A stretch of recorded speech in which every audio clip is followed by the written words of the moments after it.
Good evening again. Great joy to be here again. I chose right now not to do mime to begin because I have a little bit of a present for you just a couple of minutes from now. Something that I created that I think will be perfect for you. I was, in a moment I'll share that with you, but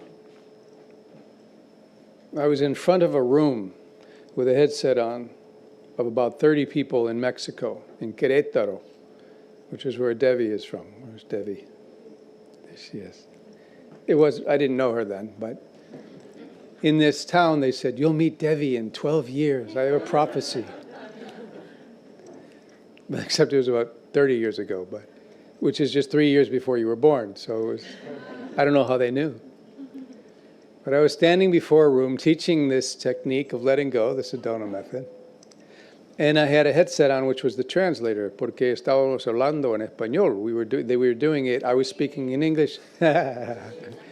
¿Quieres que yo hago esta noche en total en español? Sí. Sí. Sí, I got you. Es lo mismo en inglés. Yes. So I was standing and I spoke as much as I could at the time in Spanish. But otherwise, I was getting translated, and those who were speaking only Spanish in the group were getting translated from my English to the Spanish in this process of letting go. And in the front row were 4 nuns, and one nun was about this tall, like 4 feet something, sweet soul. And the reason they were there to learn the Sedona Method was because the woman that sponsored my trip down there had taken the course with me in the States with her and her daughter. And when she went back, she called me and said, would you come here? Her family owned the property that the convent was on for the last 100 years. So she knew all the sisters, and they knew her. And she said, I'm going to sponsor this trip of a gentleman to help let go. And they came, 4 nuns. So I was sharing, as I was with many of you today in the workshop, about letting go of wanting. Not wanting where I want this to go well, I want my mother to be healthy, I want something of that from my heart, but the desperation of lacking something so much I just want. When we release that, there's an opening to possibility of even having more than if I'm living in not having. So I was teaching this principle to them, and this sweet soul of a nun, she raises her hand, she says, Señor David. Yes, sister. She said in Spanish, if I am to let go of wanting, am I supposed to let go of wanting to be closer to God? I heard somebody go, exactly right. That's what the room did. How is David going to answer this? And I said, brilliant. Such a beautiful question. So I said, sister, would you be willing just for a moment to do an experiment with me? Is your relationship with God solid enough for you to do an experiment with me? She said, sí, cómo no. Of course. So I said, in this moment, your desire to be closer to God, your want, would you be willing to experiment, since your relationship is already good with God, would you be willing to experiment with allowing that to relax, soften, and even let it go? Would you be open to that? She said, sí. I said, okay. In this moment, if you were here looking at me without that wanting to be closer to God, can we do that for a moment? She said, oh, oopsie. So I looked at her and she looked at me, and after about 30 seconds, a tear started to fall down her cheek. And I said, sister, so do you mind telling me what's going on? And she said, I realize, Señor, I can't get closer to God because God is holding me in the center of his heart. And she was crying. And the reason I tell you this story is because on all this journey of seeking that we have, this searching for peace, searching for God, searching for enlightenment, searching for an experience of something that's supposed to be profound, this sweet soul found out that the normalcy of already being held in the divine hands of God was what was the truth for her, after she let go of the sense of wanting so deeply. So in other words, letting go of the wanting revealed the reality of already being that which she was desiring. Now here's the irony. And the story doesn't stop there. This friend who was the sponsor invited me back down, and we had 20 nuns from this same convent. And it was one of the most conservative convents in Mexico. I can't tell you what the name was. You might know, and they were all there to learn. This is the point of sharing this with you, is they were coming not even just as nuns. They were coming as the souls who wanted to do work as nuns, but had issues with their father or their mother, or giving up their life to be devoted in this service. And they had personal life stories they were struggling with. And I bring that up because isn't that the truth for all of us? We come here to do seva or devote our lives. And isn't it true, on some level, we're still bringing our humanness here? And so the tools and techniques you choose to have, whether it's the beautiful kirtan and meditation, or the 20 practices that the Swamiji talked about Sunday night, there is a normalcy and an ordinariness to our journey that I think has to be acknowledged. Because if we don't, we think, and we live with this burden, this shackle, this what do you call that? A yoke, pulling this idea, this concept that there's something I am after that will someday be that which I've read about, seen, that I hear spoken about. Are you with me? There's this idea that it's somehow absolutely different than this moment. And as long as we do that, we postpone the possibility that in this moment we recognize, even with all of our humanness, the magnificence and divinity that is peering out of your eyes. And so, I'm going to read you. I'm an author, I write, and I've been writing all my life. And there's this one script that I want to read for you, and it's called Ordinary Man. And you'll see why in a moment. And I'm going to get kind of tricky here.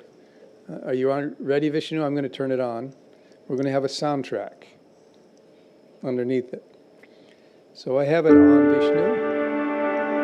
Great, thank you.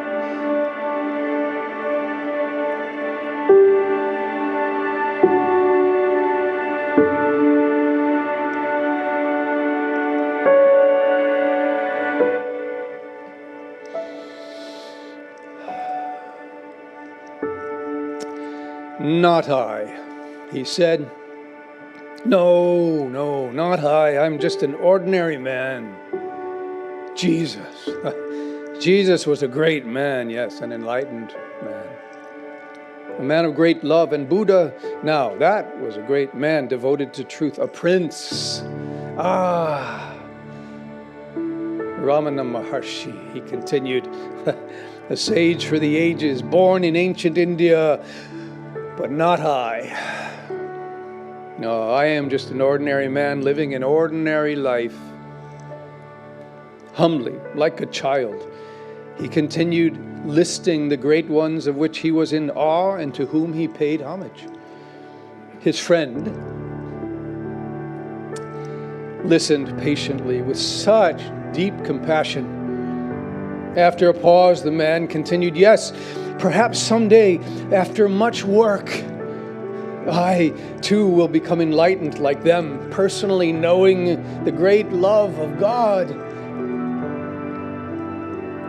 But most likely not, for I am only an ordinary man. The friend gently looked in the man's eyes, deep into his eyes, where there was no man, deeper than even the man, where love is all. And then with a voice of true grace began, don't you see? my dearest friend, it is exactly that ordinariness that makes you like Jesus, like Buddha, like Ramana. Each one a man beginning with simple humility, embracing their humanity with such depth of acceptance that even their ordinariness became divine. You see, there is nothing but God, including your humanness, divine in its simplicity and its innocence. He paused for a moment. And then he continued, yes, even you, especially you, an ordinary man. And in the ensuing silence, the man's eyes welled up with ordinary tears. Yes, ordinary tears. And yet now, divine.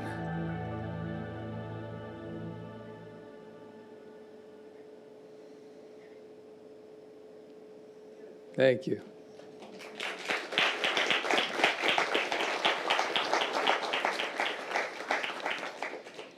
So the principle here is that as much as we keep trying to become something other than this messy human story, God is saying, no, this is here where you will find me. So even in the story of letting go and the Sedona Method and all of that I share with you and that I share around the world, the very first step is allowing that which is before you think my true source is somewhere else or what I'm really wanting is something else. When I was an actor, I had a really good teacher who said, David, you have to understand, the deeper you go into your own self, the deeper you go, that's where you'll find the universal that everyone wants to know. So as the actor, I have to allow depth.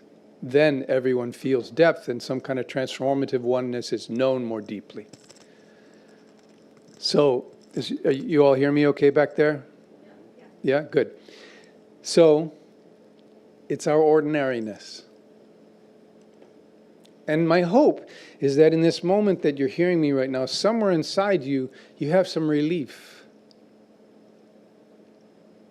You don't have to fix, change, correct yourself in order to be divinely present as who you are. Do you want to be freer of grief? Of course. You want to be freer of the pain and struggle of your life and your family and life that is out there that we're all watching? Of course. Letting go of wanting doesn't mean letting go of the heart's wanting. Listen carefully. It means letting go of the egoic story of our childhood, which is wanting resolution by controlling the world to find it. Because that resolution of our childhood pain, struggles, or legacies of our generational history it doesn't want the world to change. It wants watch my hand, our turning back to it to hold it gently. It's wanting love that is our own nature. That's what it wants. So in one of the other techniques that I appreciate, IFS, or internal family systems, we deal with parts. And we honor them, and we respect them, and then we hold them gently. Thich Nhat Hanh says, you must be the archetypal mother holding the emotions like an infant crying. Pema Chodron says, we think that, I'm going to paraphrase, we think that the purpose is to pass the test and everything will be well. She said, no. Life will come together, it will fall apart. It will come together again, it will fall apart again. Our job is to find the room for that to happen. So can we be the space in which that happens? So one of the things that space creates is the ease to laugh a little bit, to be lighter. So I take a little turn here in the road. And I'm going to offer you something that I created for the Science and Non-Duality Conference. And it's called something which I think that you'll all identify with. It's called My First Meditation. So enjoy. No soundtrack, just your laughter. So, my first meditation. I'm going to turn my mic off so you don't hear me going. This, what you're about to see is called the Seeker.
Thank you.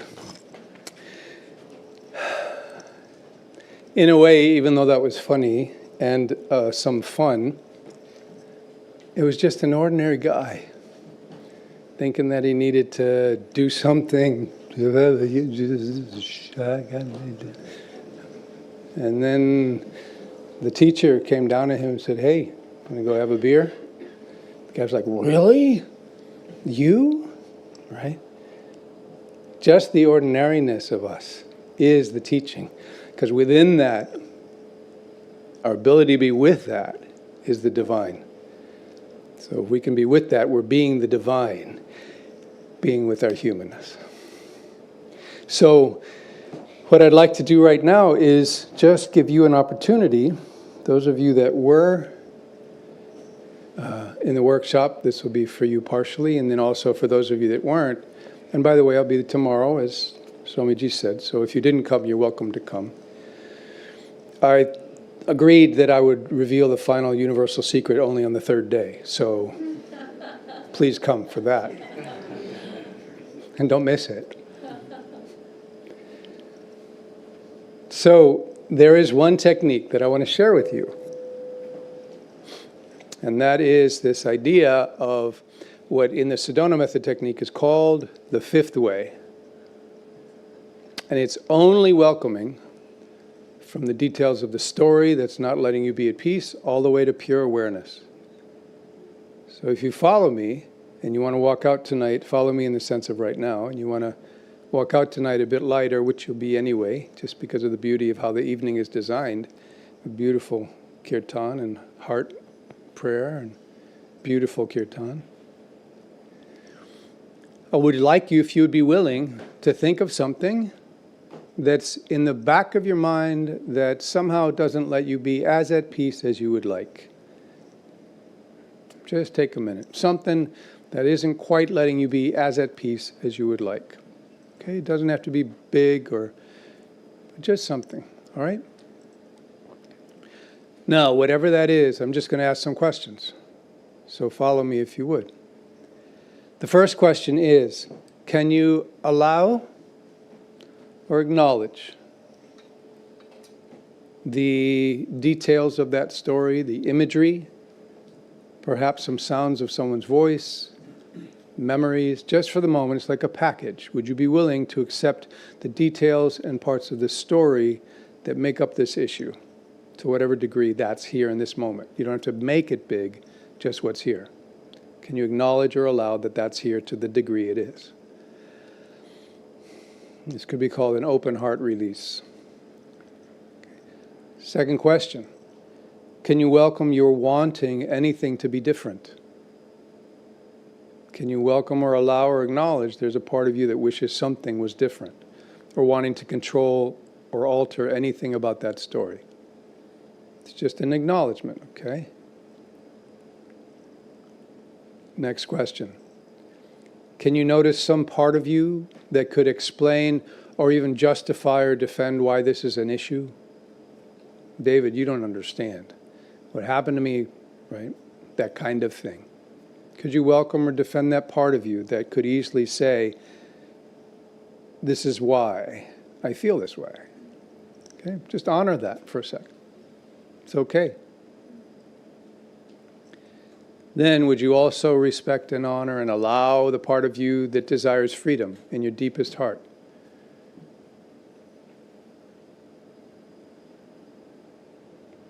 Now, can you notice that on some level, whatever that issue is, it contributes to a sense of a me? It contributes to a sense of defining a me or who you are. Can you notice that on some level? Feels like it's my story. Just can you notice it? That's it. And now, is that true? Is that story the totality of who you are? This is not denying or bypassing. It's just asking for the truth. Is that story or that issue actually the totality of your beingness? Your who you are. So now, are you interested in living your life from who you are that's more than just that issue? Are you interested in expanding who you are in your life that goes beyond using that issue to define how you behave, think, and feel? Would you be open to living as who you are that's more than that? And if so, two questions. Is there awareness in this moment of my voice, of my visage, of seeing me? Is there awareness? Next, is there awareness of you sitting? Is there awareness of your position, clothes on your body? Is there awareness? Is there awareness of air on your skin?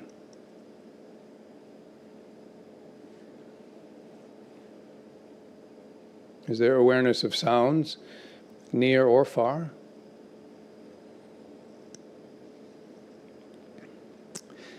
This awareness, does it require anything be different in order for awareness to be here now?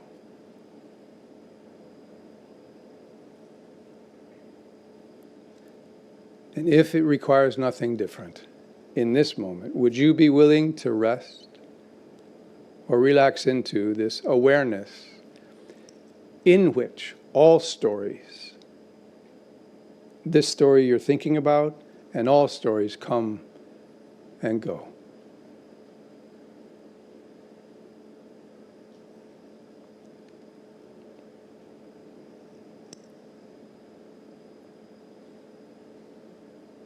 So now from this sense of being, when you look back at this issue from awareness, what does it feel like about the issue? I would ask, how does awareness perceive this issue as opposed to being inside the issue? How does awareness perceive this now? Would anyone be willing to share? Just one or two. I know the mind's probably pretty quiet, but careful. She went like this and went, yes? The painting's yours. Anyone, what does it feel like now when you review that issue from having released a little bit or rested more as awareness itself? Any change for anyone? How about if we do that? Raise your hand if on some level, when you think about that issue, it's a bit quieter. Raise your hand if on some level that's true. Okay, great, some of you. Good, thank you.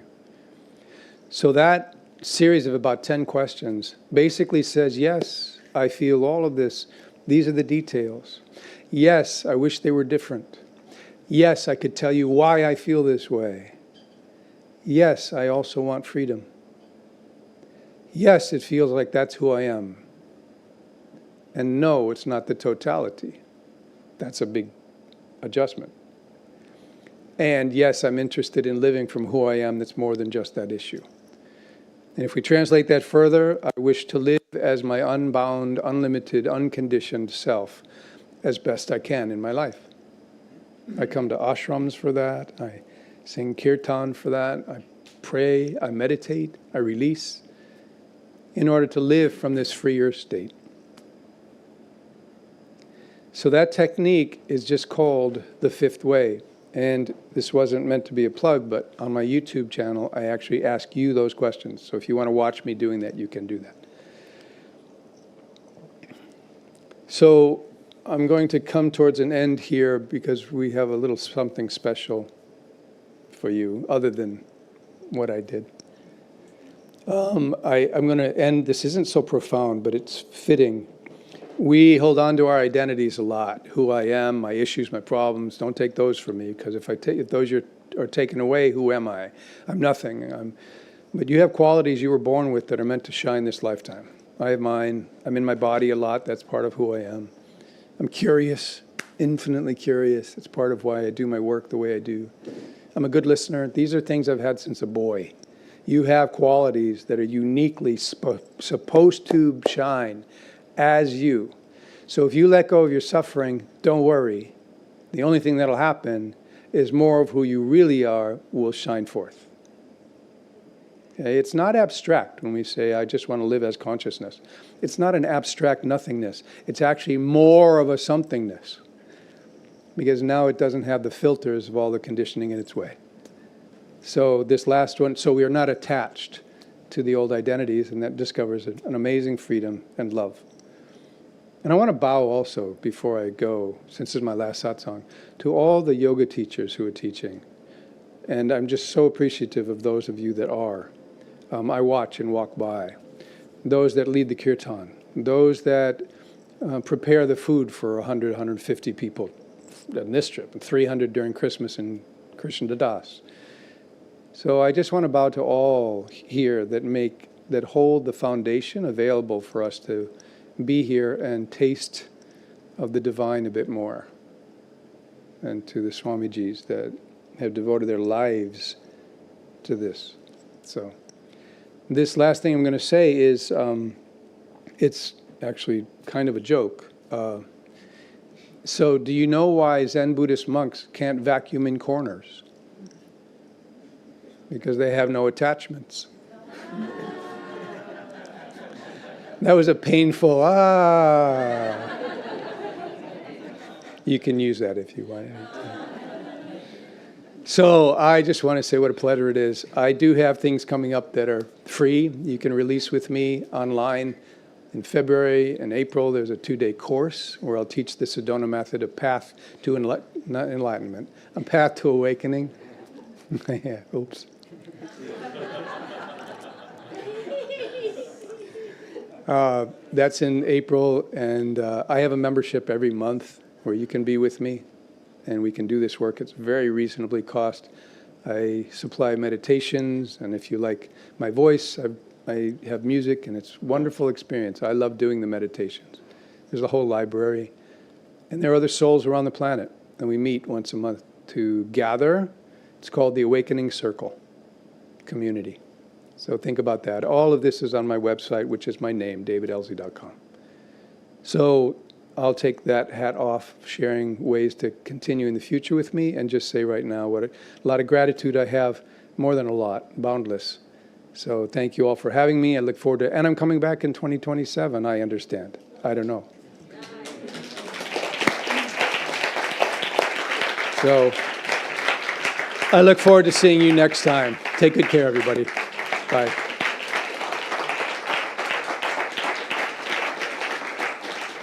And I appreciated how you made a choice about introducing me. It was good. Everyone has it memorized by